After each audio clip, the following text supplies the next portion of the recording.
Hello पिला माने welcome to Lopa classes. आज आम तम नवम श्रेणी हिंदी व्याकरण बहिरु अध्याय 7 वचन विषय अध्ययन करवा। आज आम वचनर परिभाषा विषय जानिबा, ता सहित वचन केते प्रकारर ओ कौन कौन अटे उदाहरण सहित ओ वचन परिवर्तनर समस्त नियम मान जानिबा। तो चलो एबे आम आरंभ करवा। वचन पिला माने प्रथमे आमे वचन रा परिभाषा विषय पढ़िबा।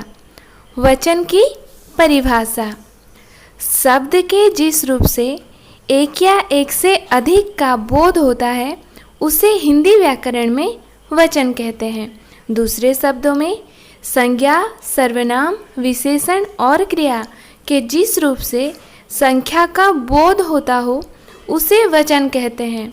अर्थात जिस रूप से किसी व्यक्ति, वस्तु के एक या एक से अधिक होने का पता चलता है उसे वचन कहते हैं। पिला माने मु जदि याकु तुमको ओडिया रे बुझेबी ताहले जहा द्वारा वस्तुर बा व्यक्तिर संख्या जना जाए ताको वचन कहा जाए, किंबा संज्ञा, सर्वनाम, विशेषण एवं क्रियार जो रूपरे संख्यार परिप्रकाश हुए ताको वचन कहा जाए। पिला माने तमे माने भल भाबरे बुझिया पाई मु एठी किछि उदाहरण नेछि। तो प्रथम उदाहरणटी देख, लड़की खेलती है।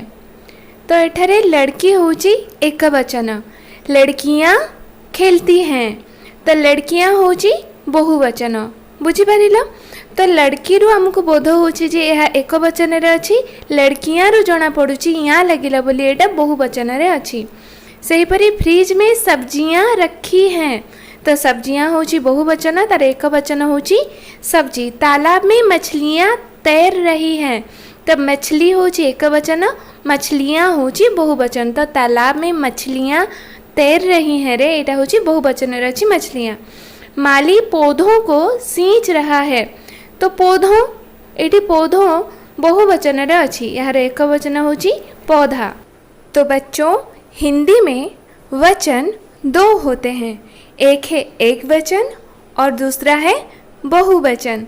हिंदी रे वचन दुई प्रकार अछि, गोटे होची एक वचन, अन्यटी होची बहुवचन। तो प्रथमे हमें एक वचन विषय रे पढ़िबा। तो बच्चों पहले हम पढ़ेंगे कि एक वचन किसे कहते हैं। शब्द के जिस रूप से एक ही वस्तु का बोध हो उसे एक वचन कहते हैं। शब्द के जिस रूप से एक ही वस्तु का बोध हो उसे एक वचन कहते हैं। जैसे कि लड़का, गाय, सिपाही, बच्चा, कपड़ा, माता, माला, पुस्तक, स्त्री, टोपी, बंदर, मोर आदि ये सब एक वचन में है। पिला माने यही समस्त शब्द रु जना पड़छि जे माने एक वचन रे अछंती। तो अब हम जानेंगे कि बहुवचन किसे कहते हैं। शब्द के जिस रूप से किसी व्यक्ति, वस्तु आदि के अनेक होने का ज्ञान हो उसे बहुवचन कहते हैं। शब्द के जिस रूप से किसी व्यक्ति, वस्तु आदि के अनेक होने का ज्ञान हो उसे बहुवचन कहते हैं। जैसे कि बहुवचन के कुछ उदाहरण: लड़कियां, बेटियां, स्त्रियां, घोड़े, नदियां, मालाएं, माताएं, गाड़ियां, बकरियां, पुस्तकें आदि। तो लड़कियां एटा बहुवचन अच्छी, तो यार एक वचन कौन हम? लड़की हम, जो या पूर्व आम उदाहरण देकी पढ़ी नथिले लड़कीर। सेमती बेटियां, यार एक वचन कौन हम? बेटी। तो ये समस्त शब्द रु तुम जानी पारथबो जे ये बहुवचन रे अछंती।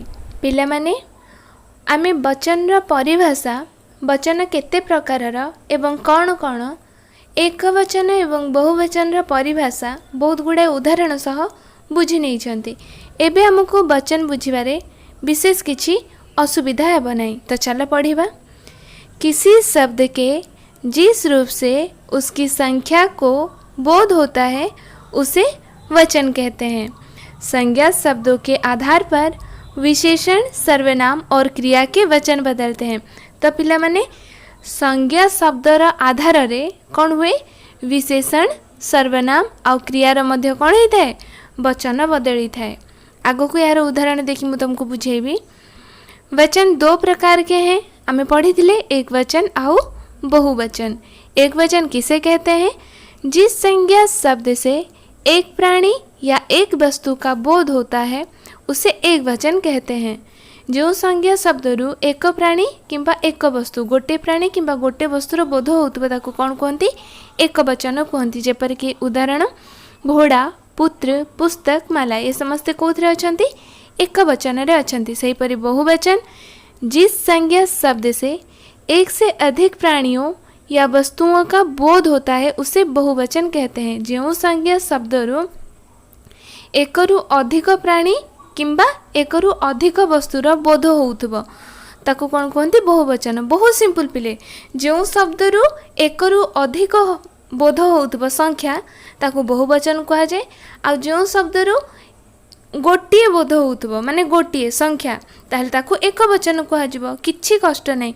जेमति कि घोड़ा घोड़ा कहले आमे कोन जानछु एक वचन गोटे घोड़ा को बुझू किंतु मु जदि एबे कहबी घोड़े हेले एटा बहुवचन हबो कि नहीं। पुस्तक पुस्तक कौन एक वचन सिंपल किंतु पुस्तके कहले कौन हबो पुस्तके होउची बहुवचन। तो आगो पढ़िबा प्रत्येक संज्ञा के तीन तीन रूप उपलब्ध होते हैं। प्रत्येक संज्ञा माने जिते संज्ञा अच्छी तांकर तीनोटी रूप अच्छी। तीनोटी रूप माने माने वाक्य रे जो संज्ञा आसती पिले तांकर तीनोटी रूप थाए माने से ए तीनटा रूप भितर जेकोसी गोटे रूप रे थिबे माने कंपलसरी। जेमति कि मूल रूप आ गोटे होची परसर्ग युक्त रूप आ गोटे होची संबोधन रूप। तो पिला माने मूल रूप कहले कौन बुझिबा पिला माने मूल रूप विषय बुझिया पई मु तुमको गोटे एग्जांपल टे दोउची। धरिनियो गाईर क्षीर सेटा मूल रूप। क्षीरु जितेबाला आम छेना छिड़े था छेना कौन क्षीरु परिवर्तन होगी छेना है। क्षीरु आम खुआ प्रस्तुत करें जो पेड़ा खुआ तो से कौन खुआरे परिवर्तित है।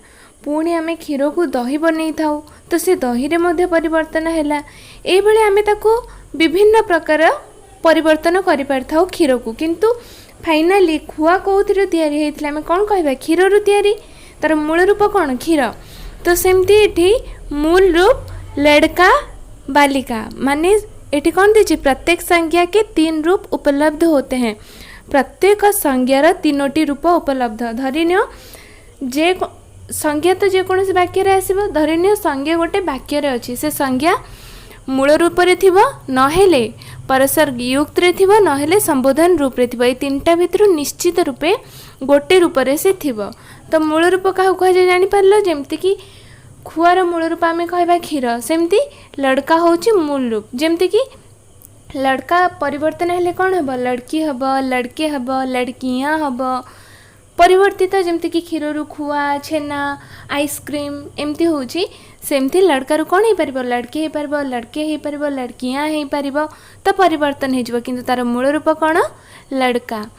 तो प्रत्येक संज्ञा के तीन तीन रूप उपलब्ध होते हैं। उसमें जो मूल रूप है ता भितर संज्ञा मूल रूप रे मध्य थाए आउ किछि परसर्ग युक्त रे थाए आउ किछि संबोधन रूप रे थाए। तो मूल रूप क्या कह जाए तो मैंने बुझीगल। एबे आमे परसर्ग युक्त रूप बुझिबा। पिला माने परसर्ग युक्त रूप तमे अष्टम श्रेणी रे कारक पढ़ीच मु तुमको पढ़ेइथिली कारक मने अछि। जदि मने अछि वेरी गुड जदि मने नहीं ताहले मु आउ थरे एठी तुमको मने पकई दोची कहीं ना ये परसर्ग युक्त देछि। मु जदि तुमको परसर्ग विषय न बुझेबी तमे माने डाउट क्लियर हेबनी। आ मु चाहूची तमे पाठ पढ़ुच माने जे एठी आसीच ए क्लास करछ पाठ पढ़ुच माने तमरो कोनोसी भी डाउट न रहो। तो मु तुमको प्रथमे परसर्ग काहाको कहा जाए सेटा को मु तुमको देखौची हैला। तो देखो पिला माने कारकों के नाम कारक चिन्ह क्या कारकों के नाम कारक चिन्ह।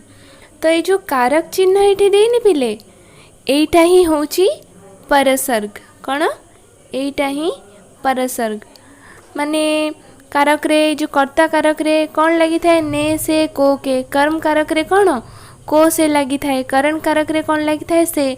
तो मु तुमको आउ टिके मने पकई दूची एगुड़ाक तो मन को मु एग्जांपल दे बुझी नहीं धन्य कर्ता कारक लीला पढ़ती है गोपाल ने कापी खरीदी गोपाल ने एटा ने कौन परसर्ग बुझिपार। तो एटा गोपाल गोपाल होची कर्ता माने कर्ता क्या कह जाए जी काम करे ताको कर्ता कह जाए। तो गोपाल ने कापी खरीदी तो गोपाल कर्ता है कहीं सी ही काम कला खाता किणवार काम। तो ता सहित कोड आसिला ने आसिला। तो ये देख ये कौन देछि कर्ता कारक सहित कर्ता सहित कौन आसीबो ने कारक आसीबो। ने माने परसर्ग भी या कहती बुझिपाल। देख प्रत्येक कारक के अलग अलग कारक चिन्ह हैं। ये चिन्ह संज्ञा या सर्वनाम शब्दों के बाद आते हैं। संज्ञा किंबा सर्वनाम पर आसे अतः इन्हें परसर्ग भी कहते हैं। बुझिपाल। तो या कौन कहते परसर्ग मध्य कहते। आ गोटे एग्जांपल भी देखिए दूची।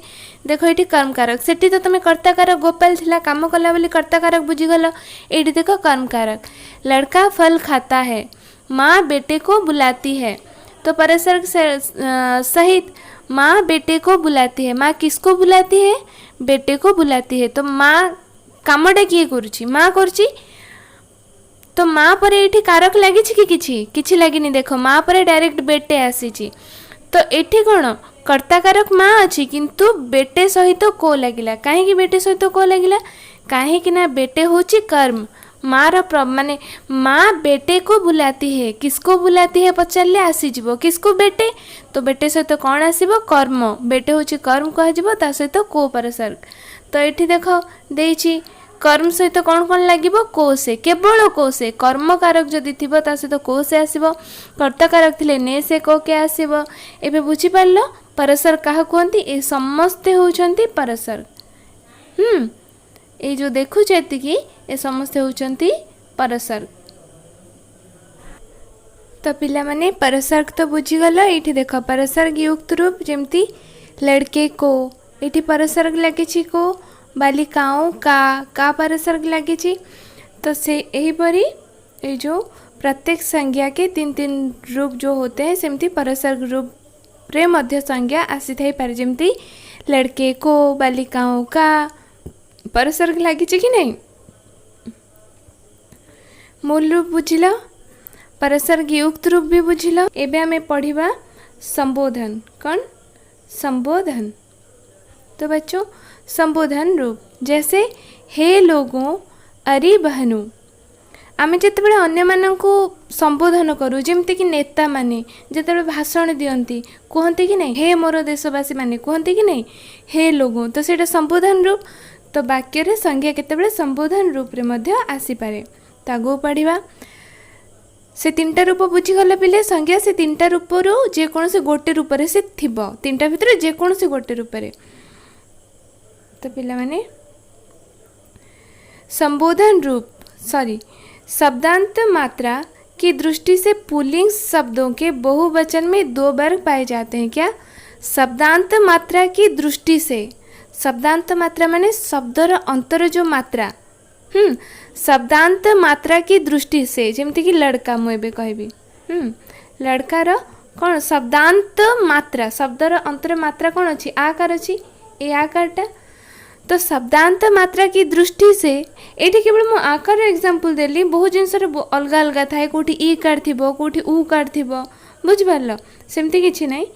शब्दांत मात्रा की दृष्टि से माने शब्दर अंतर मात्रार दृष्टि अनुसार पुल्लिंग शब्दों के बहुवचन में दो वर्ग पाए जाते हैं। पुल्लिंग शब्दर बहुवचन रे दुईटी वर्ग मिले। कौन? आकारांत शब्द जेमती लड़का वर्ग पुल्लिंग आकारांत। अन्य मात्रा के शब्द बालक वर्ग पुल्लिंग अन्य सभी मात्रांत। स्त्रीलिंग बहुवचन में भी दो वर्ग पाए जाते हैं। स्त्रीलिंग रे भी दुईटा वर्ग मिले। कौन कौन? छोटी या बड़ी कारांत तथा या में अंत होने वाले शब्द लड़की वर्ग। अन्य मात्रा के शब्द बालिका वर्ग। तो बच्चों अब हम वचन परिवर्तन के नियम के बारे में पढ़ेंगे। क्या? वचन परिवर्तन के नियम। नियम 1 प्रथम नियम प्रथमे पढ़िबा। लड़का वर्ग परसर्ग रहित संज्ञा रूप। परसर्ग काहा को कहा जाए तमन को मु या पूर्व पढ़े सारची। जो कारक चैप्टर रो देखिलिनी कारक चिन्ह ताकू कहती परसर्ग। तो प्रथम नियम रे कौन अच्छी? लड़का वर्ग हेइथिबो परसर्ग रहित संज्ञा रूप। रहित माने परसर्ग बिना। जो कारक चिन्ह देखैथिली ताकू परसर्ग कहती। तो परसर्ग बिना माने ए शब्द रे परसर्ग नथिबो। तो सेतेबेले आमे वचन केमती परिवर्तन करिबा। देखो एक वचन अच्छी लड़का बहुवचन ने कौन हैला? लड़के।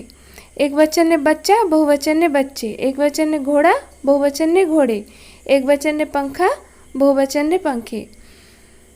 तापरे एक वचन रे बकरा बहुवचन रे बकरे, एक वचन रे कमरा बहुवचन रे कमरे। तो पिला मैंने ये ध्यान दियो, एक वचन की आ मात्रा बहुवचन में ए हो जाती है। एक वचन की आ मात्रा बहुवचन में ए हो जाती है। देखो एठी एक वचन रे कौन अच्छी आ मात्रा बहुवचन ए है कि नहीं, लड़का शब्द अंतरे आकार अच्छी आ बहुवचन कौन है अंतरे ए कार है। सेमती बच्चा आकार अच्छी शब्द अंतरे, बहुवचन कौन है ए कार है। सेमती घोड़ार भी घोड़े, पंखार आकार अच्छी शब्द अंतरे ये कौन है बहुवचन ए कार है।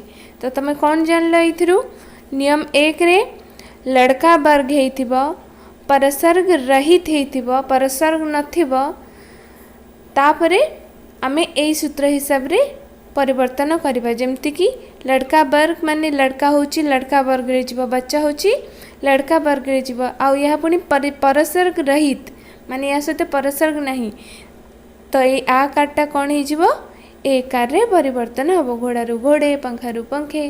बुझिपार? तो आगू पढ़ा। एबे हमें सेकेंड नियम देखिबा, परसर्ग सहित संज्ञा रूप। या पूर्वटा थिला परसर्ग रहित, एबे परसर्ग सहित। एक वचन लड़के ने लड़कों ने बहुवचन रे, एक वचन ने बच्चे की बहुवचन ने बच्चों की, एक वचन ने बकरे से बहुवचन ने बकरों से, एक वचन ने घोड़े का बहुवचन ने घोड़ों का, एक वचन ने पंखे में बहुवचन ने पंखों में, एक वचन ने कमरे के लिए बहुवचन ने कमरों के लिए। तो पिला मैंने यहाँ एक वचन में ए और बहुवचन में ओ लगाने के बाद परसर्ग जुड़ता है। तो एठी एक वचन रे ए आ बहुवचन रे ओ लगेला परे परसर्ग जुड़ता है। जेमती देखो एठी लड़का होची एक वचन, एठी देनी मु तुमको कुछ लड़का होची एक वचन, तो एठी लड़के एटा भी एक वचन, लड़का भी एक वचन, किंतु एठी जो करे एक लगी जाइछि एटा भी एक वचन। तो एठी एक लगी कौन लगी जाए सहित परसर्ग, तो सेति पे एठी देला यहाँ एक वचन में ए और बहुवचन में ओ। जेमती कि बहुवचन लड़के ने कौन होगा लड़कों ने, बहुवचन में ओ लगने के बाद परसर्ग जुड़ता है। एटा लगिला परे कौन जुड़ी जाए तांको सहित परसर्ग जुड़े। जेमती घोड़े का घोड़ों का, एटी घोड़े का ए कार अच्छी तेणुकर ता सहित परसर्ग लगिला का। एटी घोड़ों का अंतरे कौन अच्छी ओ अच्छी तेणुकर ता सहित परसर्ग लगिला का। बुझिपारिल पिले? आगु पढ़िबा संबोधन रूप। तो पिला माने एबे हमें संबोधन रूप विषय पढ़िबा। आमे नियम एक एबे पढ़ुचंती, नियम एक रो संबोधन रूप विषय एबे हमें पढ़िबा। कौन देछि? एक वचन बहुवचन, एक वचन ने लड़के बहुवचन ने लड़कों, एक वचन ने बच्चे बहुवचन ने बच्चों, एक वचन ने लड़की बहुवचन लड़कियों। यहाँ ए जोड़कर संबोधन रूप बनाया जाता है। जेमिति कि लड़के, एठी एक वचन ने लड़के अच्छी, पिला माने एक्चुअली तार मूल रूप कौन लड़का, लड़का रो एठी कौन है लड़के है। लड़के एइथ पे है जेते बेले संबोधन रूप बना जाए संज्ञार, सेते बेले कौन संबोधन रूप बनैला बेले ए जुड़ा जाए। तो एठी जेहेतु लड़कार संबोधन रूप बनागला एक वचन रे, से कौन होगला ए जुड़ीगला आउ लड़के होगला। बुझिपारल? आगु पढ़िबा। परस नियम 2 बालक वर्ग, सेटा थिला कौन लड़का वर्ग। देखो देखी दूची आमे जो एबे पढ़ुतले एटा थिला लड़का वर्ग नियम। एबे आमे पढ़िबा बालक वर्ग हैला। बालक वर्ग परसर्ग रहित संज्ञा, परसर्ग रहित संज्ञा माने तुमको बार बार कही जो कारक चिन्ह ता सहित लगी नथिबो हैला। बालक वर्ग एक वचन रे बालक बहुवचन ने बालक, एक वचन ने घर बहुवचन ने घर। एठी देखो सब समान, एक वचन ने आ बहुवचन ने दीटी जाक समान। एक वचन ने मुनि बहुवचन ने मुनि, एक वचन ने हाथी बहुवचन ने हाथी, एक वचन ने गुरु बहुवचन ने गुरु, एक वचन ने भालू बहुवचन ने भालू, एक वचन रेडियो बहुवचन ने रेडियो, एक वचन ने फोटो बहुवचन ने फोटो। यहाँ एक वचन और बहुवचन किसी में कोई परिवर्तन नहीं होता। तो कोठी हुए नहीं बालक वर्ग हेइथिबो परसर्ग रहित हेइथिबो एटा बालक वर्ग कि नुह किंतु सेथिरे कोन नथिबो परसर्ग लागी नथिबो ताहले सेटा कोन किसी में कोई परिवर्तन नहीं होता कोनोसिरे परिवर्तन हुए नहीं एक वचन बहुवचन समान ही रहे। एबे हमें पढ़िबा परसर्ग सहित संज्ञा रूप। परसर्ग सहित संज्ञा रूप एक वचन बालक ने बहुवचन में बालकों ने घर का घरों का मुनि से मुनियों से हाथी पर हाथियों पर गुरु ने गुरुओं ने भालू को भालुओं को रेडियो पर रेडियों पर फोटो में यह बहुवचन में छोटी ई या बड़ी ई मात्रा यो में और अन्य मात्राएं ओ में बदल जाता है। शब्दांत दीर्घ मात्रा हर्ष मात्रा हो जाती है। देखो पिला माने एठी देछि जे बहुवचन छोटी ई बड़ी ई मात्रा यो में और अन्य मात्राएं ओ में। तुमको गोटे एग्जांपल एठी देखो हाथी पर एठी कौन लगी बड़ी एठी कौन देछि यहाँ बहुवचन में छोटी या बड़ी ई मात्रा यो में तो एठी हाथी अच्छी बड़ी ई अच्छी तो बहुवचन कौन है यो है कि नहीं। तो एक वचन रे जो शब्द र अंतरे छोटी ई किंबा बड़ी ई थिबो सेटा बहुवचन कौन हो यो हबो। एक वचन शब्दर अंतरे छोटी ई किंबा बड़ी ई थिबो जदि आमे ताकू बहुवचन करिबा ताले सेटा कौन हबो यो हबो। आ बाकी अलगा जितकी मात्रा रहिले सेटा कौन हबो ओ हबो। जेमति कि गुरु ने एठी र रे छोटी ई कि बड़ी ई नहीं तेणु कर एठी यो न है कि कौन है गुरु ओ लगिगला बुझिल तो सेमती फोटो में कौन हम फोटो में किंतु एठी मुनि से छोटी ई अच्छी तो से मुनियो न है कि कौन है मुनियो कहीं ना यार शेष छोटी ई अच्छी तो छोटी ई कि बड़ी ई थिले यो हम तो तुम मैंने मन रख पिला माने बहुत भूल करती एटा ही से बुझी पारंतिनी जे धरिनियो मुनि अच्छी से माने मुनि को बहुवचन ने मुनि ओ लिखिबे ना मुनि यो लिखिबे से माने कन्फ्यूजन ने रुहंती। तो सेथिपई एटा होची ट्रिक्स। तो जो शब्द अंतरे एक वचन है एक वचन जो शब्दर अंतरे छोटी किंबा बड़ी थिबो ताले सेटा बहुवचन हेले कौन हबो यो हबो। छोटी किंबा बड़ी आ छोटी किंबा बड़ी ही न रहा बाकी जी मात्रा रहा सेटा कौन हबो ओ हबो। किंतु एटा कोठी बालक वर्ग रे हैला बालक वर्ग विषय आम पढ़ुचु बालक वर्ग रे परसर्ग सहित संज्ञा रूप रे कहीं देख सहित अच्छी गुरु ने परसर्ग अच्छी कि नहीं बालकों ने परसर्ग अच्छी तो परसर्ग सहित बालक वर्ग रे ए रूल्सटा अवलंबन करा जाए। एबे संबोधन रूप पढ़िबा एक वचन ने बालक बहुवचन ने बालकों एक वचन मित्र मित्रों साथी साथियों गुरु गुरुओं। तो पिला माने एटा नियम 2 आमे पढ़ुचु हैला बालक वर्ग फास्ट थिला लड़का तो तुम लड़का वर्ग हिसाब रे पढ़िबो बालक वर्ग हिसाब रे पढ़िबो टिके कन्फ्यूजन रहिबो सेथिबे तुमको या पे प्रैक्टिस दरकार। तमे टिके या को 5-6 थर पढ़ी देले तमर पूरा भलसे मन रही जिवो आ बुझी भी जिवो। यहाँ एक वचन में कोई परिवर्तन नहीं होता बहुवचन में छोटी या बड़ी मात्रांत शब्दों के साथ यो जुड़ता है अन्य मात्रांत शब्दों में ओ जुड़ता है। देखो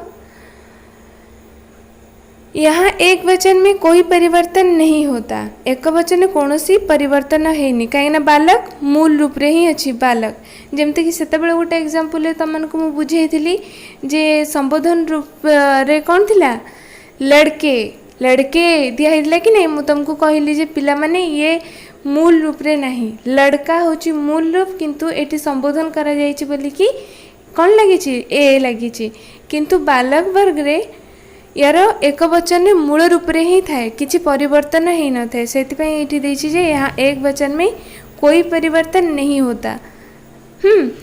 बहुवचन में छोटी बड़ी मात्रांत शब्दों के साथ यो जुड़ता है जोटी छोटी बड़ी थिबो सेटा मात्रांत में कौन हबो यो जुड़िबो। जेमति कि एठी देखो साथी शब्दांतरे बड़ी अछि कि नहीं तो जतरे बहुवचन हबो कौन हबो यो जुड़िबो साथी यो किंतु एठी देखो ओ थिला बुझिपाल परसर्ग सहित जोटा ओ थिला गुरु ओ ने बुझिपाल तो अनुसार लगी किंतु एठी अनुसार लगिनी कौन अच्छी खाली यो लगी तो यहाँ भी पिला माने बहुत भूल कर दियंती ओ आउ यो ओ भितर पार्थक्य न जानिकी कोटी बिंदु बसबे न बसबे मार्कटा कटिଯିବ तो संबोधन रूप एठी साथी ओ गुरु ओ बुझिपाल एठी बड़ी थिला बोली कि यो हैला आ जोठी छोटी किंबा बड़ी नथिबो सेठी कोन हबो ओ हबो तार आ या भितरे यार आ या भितरे पार्थक्य एति सेतिरे अनुसार लगी एथिरे अनुसार लगी नहीं। तो यहाँ एक वचन में कोई परिवर्तन नहीं होता, बहुवचन में छोटी बड़ी मात्रांत शब्दों के साथ यो जुड़ता है जमती एग्जाम्पल देखिले। अन्य मात्रांत शब्दों में ओ जुड़ता है जमती एग्जाम्पल देखिले। सभा में संबोधित करते समय सज्जनों और देवियों कहिए, सज्जनों और देवियों नहीं। ठीक है, तो सभा में संबोधित करते समय जिते सभा संबोधित करा जाए कौन कह जाए सज्जनों और देवियों, सज्जनों और देवियों, सज्जनों और देवियों नुह बुझे तो माने ये जो अनुस्वार लगिब नहीं तागो पढ़िबा। नियम 2 गला, नियम 3 फास्ट गला लड़का तापरे बालक गला, एबे आसला लड़की, लड़की विषय रे पढ़िबा। तो परसर्ग रहित संज्ञा रूप फास्ट होची परसर्ग रहित। तो लड़की बहुवचन कौन लड़कियां, जाति जातियां, बुढ़िया बुढ़ियां, गुड़िया गुड़ियां, नदी नदियां, तिथि तिथियां, खटिया खटियां, स्त्री स्त्रियां। तो यह सूत्र कौन बहुवचन में छोटी बड़ी या का या हो जाता है। मन रखिबो जे नियम 3 रे जोटा अच्छी लड़की वर्ग परसर्ग रहित माने जिते परसर्ग ता सहित लगी नथिबो ताले शब्द अंतर जदि छोटी ई बड़ी ई या फिर या थिबो ताले सेटा कोन हे जिवो या हे जिवो। तो बहुवचन कला बेले कन्फ्यूजन हे जाउनी कोथरे हमें कोन लगेबू। तो एटा होची सुविधा बाट। बहुवचन रे देखो एटा धन्य जाति छोटी अच्छी तो तुम जानिछ छोटी थिले कोन हो या लागिबो, जाति थिले जातियां, सेमती बड़ी थिले भी या लागिबो। बड़ी कोन स्त्री अच्छी देख तो ये कौन है स्त्रियाँ है बुझल कि नहीं, बहुत सहज। तापर या थिले भी या हम जमती बुढ़िया बुढ़िया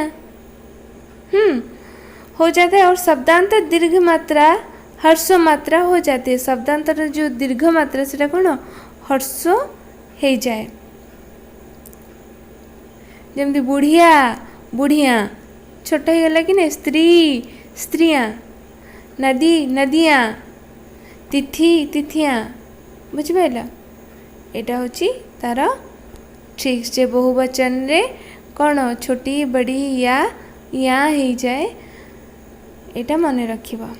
परसर्ग सहित संज्ञा रूप आम ए लड़की रो पढ़ुचंती लड़की वर्ग एक वचन लड़की ने, बहुवचन ने लड़कियों ने, जाति से जातियों से, बुढ़िया का बुढ़ियों का, गुड़िया के लिए गुड़ियों के लिए, नदी के लिए नदियों के लिए, तिथि में तिथियों में, खटिया पर खटियों पर, स्त्री का स्त्रियों का।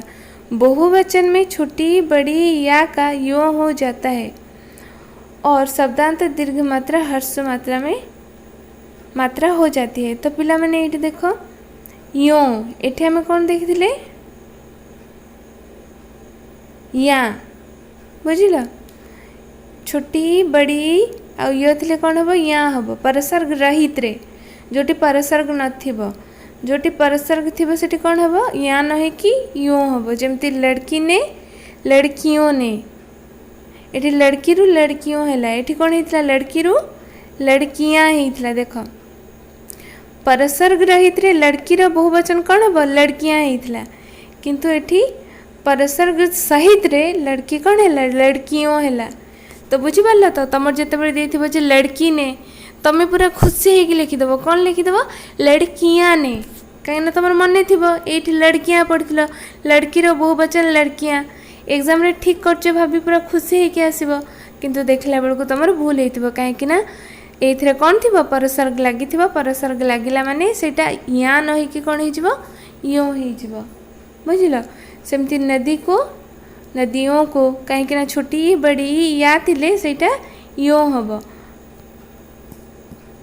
खटिया पर खटियों पर स्त्री का स्त्रियों का कहीं बड़ी अच्छी से यो है।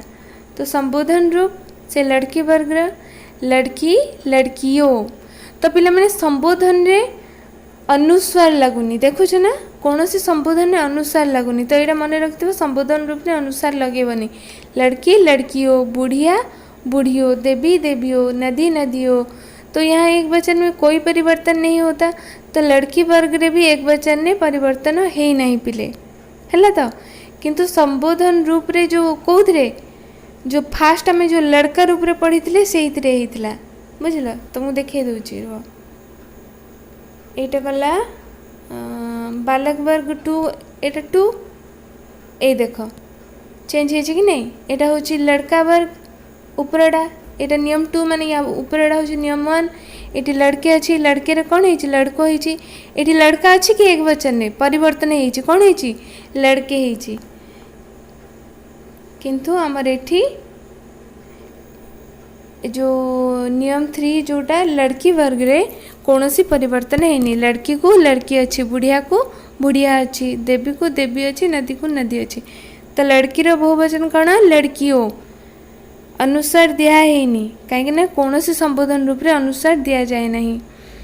यहाँ एक वचन में कोई परिवर्तन नहीं होता बहुवचन में यो जुड़ता है यो नहीं देखो से पूरा दे देछि यो नहीं कहीं पिला माने एटा बहुत भूल करती तो तुम संबोधन रूप रे सेमती करबनी एटा भी देख तुमको आ गोटे दूची एठी भी से पूरा लिखी देछि कौन लिखी जे सभा में संबोधित करते समय सज्जनों और देवियों कहिए सज्जनों और देवियों नहीं माने जो अनुसार जो बिंदु ये लगी से देछि एटा भूल हम किंतु एटा ठीक हम तो संबोधन रे अनुसार लगे नहीं बुझला। तो एबे नियम 4 पढ़वा पिला माने तमे माने जदि मो चैनल को सब्सक्राइब करना हो ताहले जल्दी से सब्सक्राइब कर दियो मु आगु को जहाँ भी पढ़ेबी तुम मान पाखु मेसेज जीवो नोटिफिकेशन जीवो से तेणु करी तमे सब्सक्राइब कर दियो। तो पिला माने यहाँ एक वचन में कोई परिवर्तन नहीं होता बहुवचन में ए जुड़ता है शब्दांत की दीर्घ मात्रा हर्ष हो जाती है। तो एठी एक वचन में कोई परिवर्तन नहीं होता एठी परिवर्तन है कि है नहीं कौन परसर्ग रहित संज्ञा रूप जो आम पढ़ुंट कौन बालिका वर्ग है तो जो बालिका वर्ग रे यहाँ एक वचन में कोई परिवर्तन नहीं होता बहुवचन में ए जुड़ता है एटा जदि बालिका को बहुवचन करवा बालिकाएं ए जुड़ी माला मालाएं बहु बहुएं शब्दांत की दीर्घ मात्रा हर्ष हो जाती है शब्दांत जो दीर्घ मात्रा जमती बहु अंत में ए लगी कौन हो जाए हर्ष हो जाए जमती कि बहुएं बहुएं आम कहती कि कहती बहु कहती किंतु बहुएं बहुवचन है बहुएं से तार दीर्घ स्वर रे उच्चारित हेनी हर्ष हो। ध्यान दीजिए कि स्त्रीलिंग शब्दों के बहुवचन में ये परिवर्तन होते हैं आकारांत माने ध्यान न दियो जे स्त्रीलिंग शब्दों के बहुवचन में स्त्रीलिंग शब्द जो बहुवचन है इसमें परिवर्तन हुए आकारांत बात लात तस्वीर उम्मीद चाल आदि के साथ ए लगता है कौन लगे ए लगे। छोटी ई बड़ी नदी तिथि नाली मिठाई आदि शब्दों में या जुड़ता है ला एटा स्त्रीलिंग में पढ़ुंट आ उ छोटी उ बड़ी उ ओ नायिका नासिका लता रीति धेनु झाड़ू गौ आदि शब्दों के साथ ए लगता है एटा मन रखीदेव है। परसर्ग रहित संज्ञा रूप सॉरी परसर्ग सहित संज्ञा रूप परसर्ग थी जत बालिका बालिकाओं ने बहुवचन रात रातों में वस्तुओं में झाड़ू से झाड़ुओं से माता को माताओं को बात के लिए बातों के लिए बहू का बहुओं का गौ पर गौओं पर।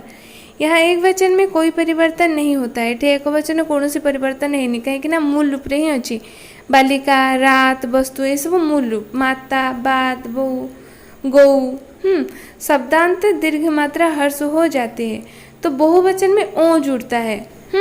तो बहुवचन में ओ जुड़ता है, माने रखिबो।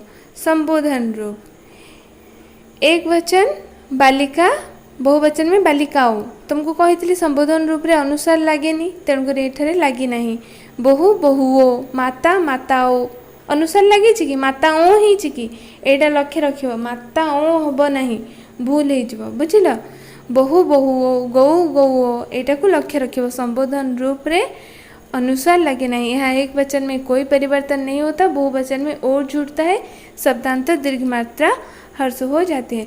तो आ गोटे कथा देख ठीक से एठी पिले देख परसर्ग सहित रे सबुथिरे अनुसार लगी। ए परसर्ग सहित ना अनुसार लगी। आ तुमको परसर्ग सहित देखौची, ए देखो परसर्ग सहित रे अनुसार लगी। लड़कियों बूढ़ियों लगी कि नहीं। ए देखो ये भी परसर्ग सहित रे अनुसार लगी। तो जी परसर्ग अच्छी से कौन लगी थे, ओ लगे माने अनुसार लगी थे। आ संबोधन रे अनुसार जमा लगिबनी, बहुओ ओ किंबा यो लगिबो, अनुसार लगिबो नहीं। तो यहाँ थिला तमरो वचन